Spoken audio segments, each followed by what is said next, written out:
ফের একবার বাংলার খবরে নজর রাখবো, কারণ যোগ্য এবং অযোগ্য এই তাদেরকে বাছাই করতে না পেরেই সুপ্রিম কোর্টের রায়ে প্রায় 26,000 শিক্ষকের চাকরি বাতিল। আর তার জন্য এবার সিপিএম কে দোষলেন রাজ্যের মন্ত্রী অরূপ রায়। ওষুধের মূল্য বৃদ্ধি এবং রাজ্যের প্রতি কেন্দ্রীয় সরকারের বঞ্চনার প্রতিবাদে তৃণমূল কংগ্রেসের মিছিল হয়েছে শনিবার, এবং তারই মধ্যে হাওড়ার ওলাবি বিতলা জল ট্যাঙ্ক মোড় থেকে হাওড়া ময়দান মেট্রো পর্যন্ত এই মিছিল হয়। আর এই মিছিল থেকে অরূপ রায় বলেন যে তাদের সিপিএম কোনো কাজ নেই, তারা চেষ্টা করত যারা নিয়োগ হয়েছেন তাদের কিভাবে চাকরি থেকে বরখাস্ত করা যায়। অনেক যোগ্য এবং মেধাবীদের চাকরি চলে গেছে। তিনি আরো বলেন বিকাশ ভট্টাচার্যের কোনো কাজ নেই, তিনি সারাদিন সেই কাজ নিয়েই লেগে থাকেন। একই সঙ্গে তিনি বিজেপি পরিচালিত কেন্দ্রীয় সরকারকেও নিলেন এক হাত। অরূপ রায় বলেন যে বিজেপি একটা স্বেচ্ছাচারী অসভ্য দল। কি রয়েছে ওনার বক্তব্যে শুনুন।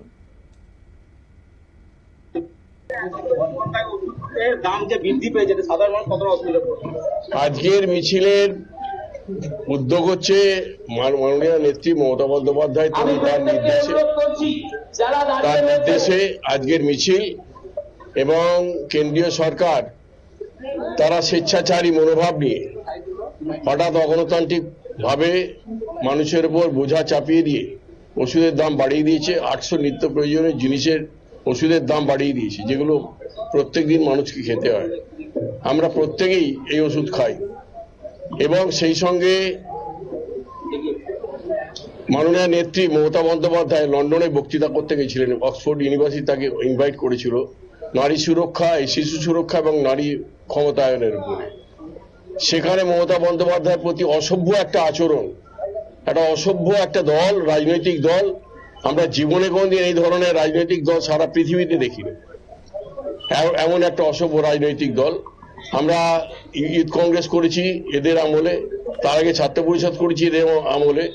আমরা দেখেছি এরা কতটা অসভ্য হতে পারে। এদের বর্বরতার বিরুদ্ধে, এবং সেই সঙ্গে কেন্দ্রীয় সরকারের যে বঞ্চনা, 100 দিনের টাকা বন্ধ, আমাদের আবাসনের টাকা বন্ধ, সমস্ত বন্ধ, এর বিরুদ্ধে আজকের এই মিছিল। আজকের মিছিল এখান থেকে শুরু হলো, একদম পাড়ার ভেতর দিয়ে আমরা কাসুন্দিয়া রোড হয়ে, আমরা নেতাজি সুভাষ রোড হয়ে ধর্মতলা এই আমাদের মেট্রো চ্যানেলে ময়দানে মেট্রো চ্যানেলে গিয়ে পৌঁছে। আপনারা শুনলেন অরূপ রায় অর্থাৎ খাদ্য প্রক্রিয়াকরণ ও উদ্যান পালন মন্ত্রীর বক্তব্য, এবং একই সঙ্গে তিনি এই প্রসঙ্গও তুললেন যে মুখ্যমন্ত্রী মমতা বন্দ্যোপাধ্যায় লন্ডনে অক্সফোর্ড ইউনিভার্সিটিতে আমন্ত্রণ পেয়ে বক্তব্য রাখতে গিয়েছিলেন শিশু সুরক্ষা ও নারীর ক্ষমতায়নের উপরে, কিন্তু সেখানে তার প্রতি অসভ্য আচরণ করা হয়েছে অভিযোগ তুললেন তিনি। সেই সঙ্গে তিনি এও বলেছেন যে স্বেচ্ছাচারী মনোভাব নিয়ে একাধারে ওষুধের দাম বাড়িয়েছে কেন্দ্রীয় সরকার, মানুষের উপর বোঝা চাপিয়ে দেওয়া হচ্ছে, যা কিনা অতীতে সেরকম রাজনৈতিক দল তিনি দেখেননি বলেও অরূপ রায় আজকে কেন্দ্রীয় সরকারকেও কটাক্ষ করলেন। নিয়ে নিচে ছোট্ট একটি বিজ্ঞাপন বিরতির সঙ্গে থাকুন।